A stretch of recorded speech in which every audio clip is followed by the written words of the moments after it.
slightly different, so let me pull this apart. Actually, we can keep that.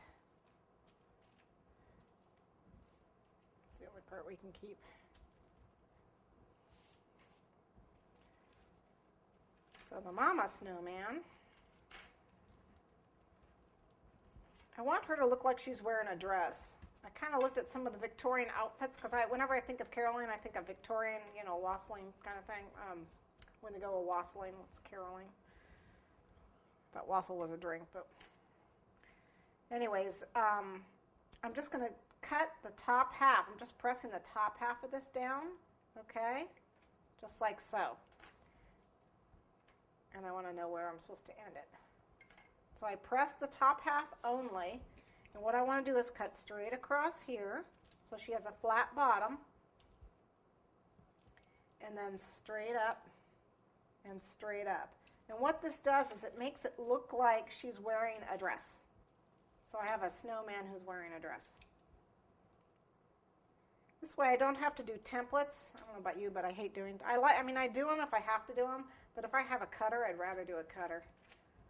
So again, what size is this?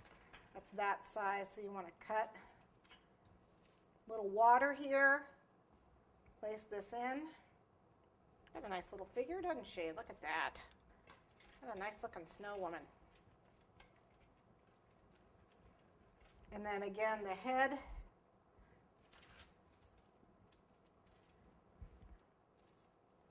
Just like so. So that's my mama. For the kids, I do it one that's just like,